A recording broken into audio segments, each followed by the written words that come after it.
before kasi when I was trying my luck to penetrate the industry. Siyempre, halos lahat sinubukan ko, lahat ng networks. But mainly, I got more calls from ABS-CBN and GMA. Mga auditions here and there, you know, reality shows. Nag-PBB ako before, pero hindi ako nakuha. Nag-starstruck ako before, hindi rin ako nakuha. Kilala ko kayo. Hindi, joke lang. Wala na yun. Nothing personal. Actually, si Sasa kasi, napanood ko rin yung journey niya sa content creator. Talaga ba? Wait, nero mo ko. Meron kahit isang content. Ano yan? Tawan-tawa ako yung... Ganun talaga kapag napapatawa mo yung tao. Ano naman, naalala ko na naman. Yung nag-report ka, tapos taul ng taul yung aso. Kasi lang walang siya sa ano ba yan? Sa post ko lang, pakita nyo dito. Pakita nyo. Yung video na yan. Ito na ako yung video na yan. Siguro mga 10-20 times ko siyang pinapanood. Pag wala bago lang ako matulog, gusto ko lang ng good laugh. Kasi... Grabe naman yan. Ano ba yung bago matulog pa? Ako makikita. Tapos ko dahil. Nasabi ko sa inyo, baka tapos na ang pila. Tapos, marami pa doon yung, kayo na naman. Kayo na naman. Oh my God! Tapos, sabi, ano yun? Ikaw, Miss Chicana. Chicana na yun. Walang man yun! Yes, pinapanood ka I love you, Alden. Oh my Oo. God. Ito-chat kita mamaya kung sasagutin kita. Grabe, sobrang benta sa akin ng content kasi ni Sassy Girl. Hello Kathleen fans! So nag-color coding na naman ang Kathleen mga kasambreros at may aabangan tayo bukas na napakinggan ninyo mga kasambreros. Sir Alden pala no, bago yung para bukas mga kasambreros. Napakinggan ninyo na grabe pala yung pinagdaanan niya no, nag-starstruck. Sobrang kulit talaga ni Sir Alden dito. Ano ko yung yung kay Sasa talaga mga kasus na content creator. Tapos sabi niyo dito nag-PBB siya no, alam ko yun matagal na pero na-recall dito mga kasambreros na grabe pala no, rejections do not mean na titigil ka na sa iyong pangarap mga kasambreros. So nag-starstruck din siya, hindi na siya natanggap pero tingnan mo naman ngayon no, talagang nagpursige siya mga kasambreros and pananampalataya of course sa Panginoon and tingnan mo naman ngayon ang achievements ni Box Office King mga kasambreros ay talagang kaliwat kanan ng projects. Siya na lang yung umaayaw mga kasambreros kasi hindi na kaya ng kanyang oras talaga mga kasambreros. So, and then ito, so bago yung launching bukas mga kasambreros, ay nag-post ang Kathleen admin dito na isa mga kasambreros, no?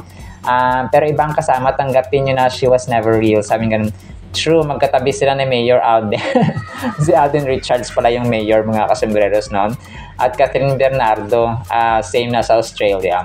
Pero ito pa mga kasambreros ay edited lang po ha, yung si Sir Alden na hindi po sila magkasama sa Australia mga kasambreros kasi bukas nga ay magkakaroon sila ng pero twinning na naman ang inyong box office king at box office queen mga kasambreros sa kanilang kulay blue. Sino pa nagsabi na na magkulay blue ito Sir Alden sa kanyang Vivo kasi dapat white or green ito yung mga dati niyang suot ay white or green or light green mga kasambreros na paborito nga ni phenomenal box office queen din ito mga kasambreros. Pero yun po no, since nag-blue si Ma'am Catherine recently sa kanyang Australia ganap mga kasambreros ay syempre no, magbo-blue din ang ating phenomenal box office king kasi nga ito ang kanyang paborito rin mga kasambreros na kulay no. So hindi naman sila nag-uusap sa mga kulay ha. Kunwari wala tayo na nakita. So bukas nga mga kasambreros ay magkakaroon ng launching na naman no. Ito yung recent yung kahapon ko ba yun? Hindi, nakarang araw na nagsushoot sila ng bagong TV endorsement or endorsement shoot mga kasambreros sa Studio 24C mga kasambreros na kung saan ang Instagram story nga ni Pops Alden ay itong naka light blue siya no sa kanyang bagong outfit, bagong endorsement na naman mga kasambreros. So bukas ay aabangan natin ito. Wala pa akong kung anong oras mga kasambreros at saan. Pero sure ako may magsisilabasan mga kasambreros bukas na mga pictures or photos mga kasambreros. And then ito, si Pops Alden pala no, maliban sa syempre nagbabike siya, nagja-jog, tapos nagji-gym mga kasambreros, no? Kailan parang may binibenta niyo ba itong mga food supplements mga kasambreros, no? Pero correct me if I'm wrong po. Ito po ay kasama niyo dito sina Ma'am Mitch Oliva, sina Prince Benmar, of course, no? Yung kanyang mga tropa pips mga kasambreros sa kanyang athletic era mga kasambreros, no? Bilang atleta po, no? And then ito, of course, no, bike mga kasambreros, hindi mawawala sa kanyang routine araw-araw, bisikleta mga kasambreros, kasi nga ito yung kanyang physical therapist mga kasambreros.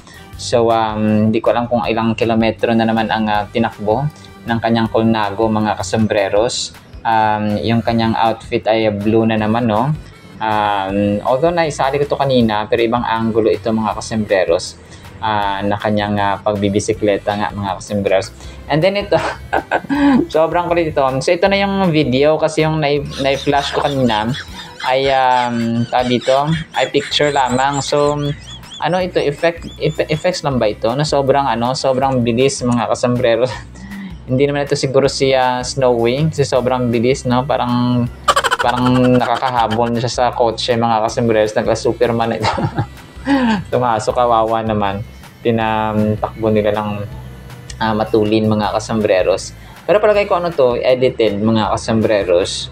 Kasi parang sobrang bilis naman yata ng takbo niya ni Fur mga kasambreros, ni Fur Baby. Pero let's leave it as it is mga kasambreros. And then ito, na-mention yung championships ng Philippine Volleyball League mga kasambreros ay na-shout out, no? At saka dumalaw naman daw doon sa liga ng volleyball mga kasambreros si Pops Alden. So ito ay dito si Joy Fernandez, itong isa, kay Donnie naman siya. Tapos itong isa naman, yung pinakalasa ginawa, maliban sa ginawa nila yung yung padila trend ni Sir Alden mga kasambreros, kung tayo talag. So sikat na naman ang inyong box office phenomenal king mga kasambreros. So grabe, no, talagang sa sobrang bait ni Pops Alden at saka trend niya ay talagang kahit sino ay nahuhumaling mga kasambreros sa kanya mga pauso. And then ito, of course, no, verse of the day, Matthew 11:28. Sobrang ganda nito. Rest ang kanyang title, of course. Sabi niya, "Come to me, all you who are weary and carry heavy burdens, and I will give you rest." So this is Jesus Christ speaking, calling all people na nahihirapan at saka nabibigatan sa kanilang mga problema sa buhay araw-araw mga kasambreros. So si Lord Jesus Christ ay ready and willing na nag-aantay mga kasambreros sa panahon natin, sa oras natin para sa kanya mga kasambreros. Alright, so yan lang actually sa ating Kathleen items, ha. Abang tayo bukas na naman, no? Tomorrow is another day. And magsasara na po ang tindahan ni Kasambrerong Dennis. Again, today is July 17, 2025. Webes na po. Sana po ay pangin po natin ang Word of God. At para po sa ating Word of God ay sobrang ganda po nito. Pero medyo harsh mga kasambreros, ha. Ang title po, Yamang Masama. Proverbs 10 verse 2, Treasures of wickedness profit nothing, but righteousness delivers from death. So sa ibang version mga kasambreros, ang treasures of wickedness ay ill-gotten treasures.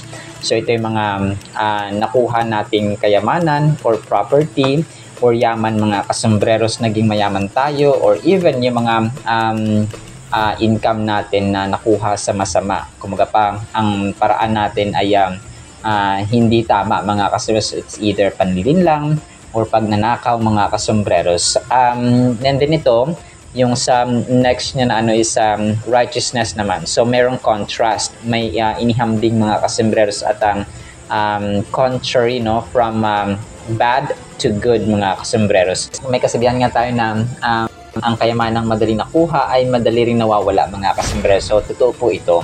So ang verse na ito ay naglinasal sa atin within the wisdom literature ng Old Testament at nag-offer sa atin ng profound insights, no, about sa nature ng kayamanan. Kasi ang kayamanan ang kayamanan in literal mga kasembreros and spiritually speaking ay blessing po ito sa Panginoon. Kunwari, binigyan ka ng Panginoon ng kayamanan or ng properties. So, blessing ito kapag ginamit mo sa tama at ginamit mo sa ikalulahati at ikakadakila ng Panginoon. However, nagiging sumpa ito kapag ginamit mo siya sa masama.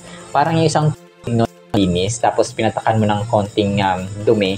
So, nagiging spoiled na yung buong tubig, mga kasombrero, sa isang baso, for example.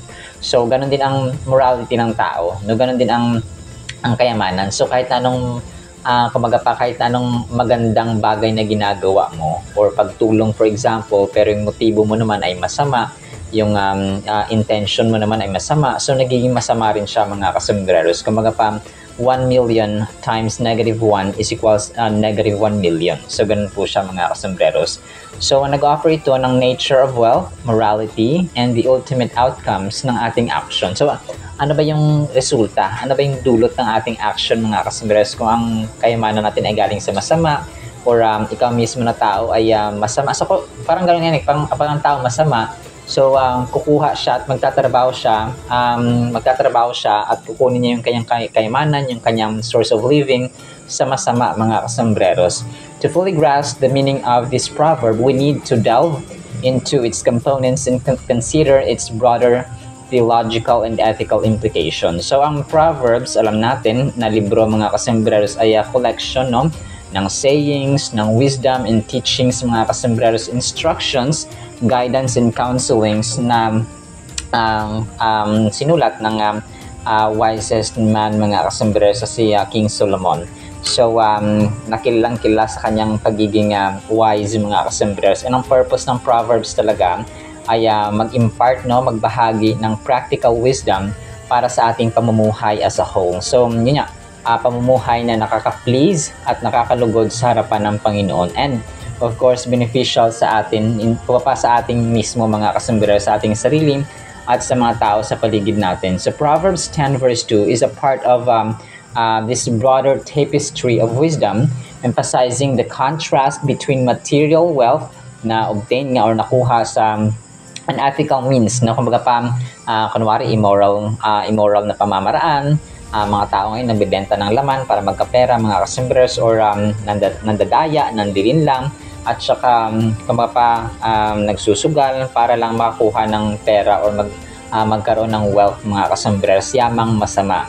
And the enduring value of living a righteous life. So, in contrast naman ay yung pamumuhay na matuwid at makatarungan, mga kasembreros, na nakaka-please sa ating harapan. So, ang ill-gotten treasures or yung profit, mga kasembreros, or kayamanan, treasures ng wickedness ay nagre-remind sa atin ng nature ng isang kayamanan, ng isang property na na-acquire sa pamamagitan po ng dishonest or immoral means, kagaya po ng na-mention natin, mga kasembreros. And nagsasuggest ito na yung treasures na na-obtain sa gantong actions ay contrary, talagang ayaw na ayaw at saka opposite at galit ang Panginoon, mga kasembreros, kapag ating pang i-apply yung ethical principles at saka moral principles at saka spiritual na commandments, mga kasembreros, ng ating Panginoon. Such actions might include theft, yung pagnanakaw, mga kasembreros,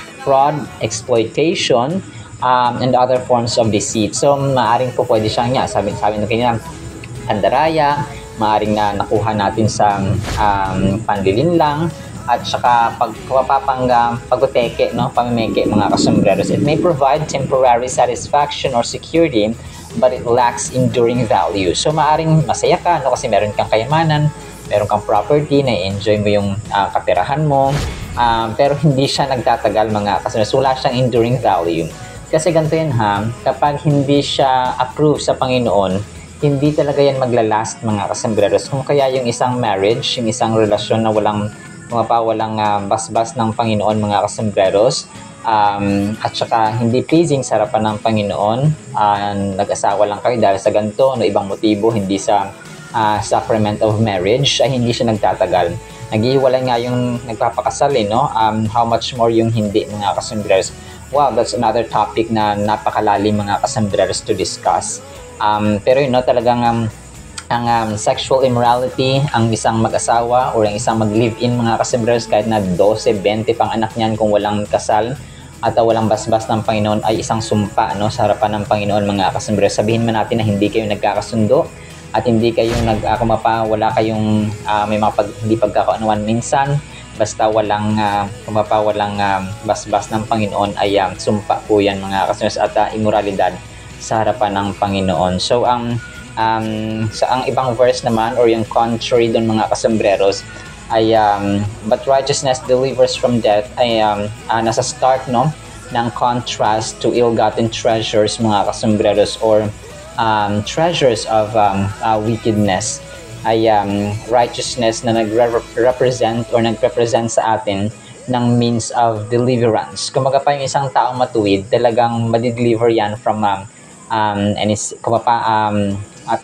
yung mga kamalian or yung mga destruction in general. Righteousness in the biblical sense refers to living in accordance to God's will, upholding justice, and practicing moral integrity. So yun siya mga kasambreros.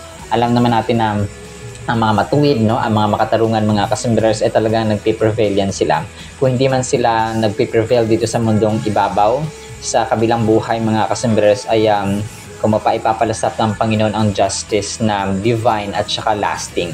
It is a holistic concept encompassing one's relationship with God, others, and oneself. The promise that righteousness delivers from death can be understood on multiple levels. Firstly, it suggests that living a righteous life can lead to physical well-being and longevity.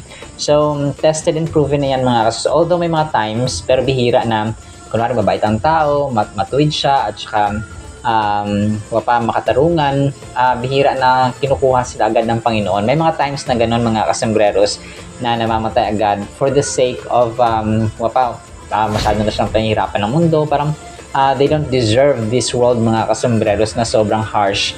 So ganun po, may mga times na ganun. So just like paano namatay yung mga disciples ni Jesus Christ, si John the Beloved lamang yung namatay ng well-aged mga kasambreros. Kumaga pa namatay siya sa katandaan mga kasambreros. Other disciples like James, Bartholomew, Mark, and so on ay namatay sila ng harsh at brutal mga kasambreros. So may reason ang Panginoon, and yun nga kinuha sila kasi nga hindi nila deserve ang ganong treatment ng mundo. So may mga times talaga na ganun. Pero nga in general, kailangan mamuhay tayo na may moral integrity at saka katarungan at makatwiran mga kasambreros.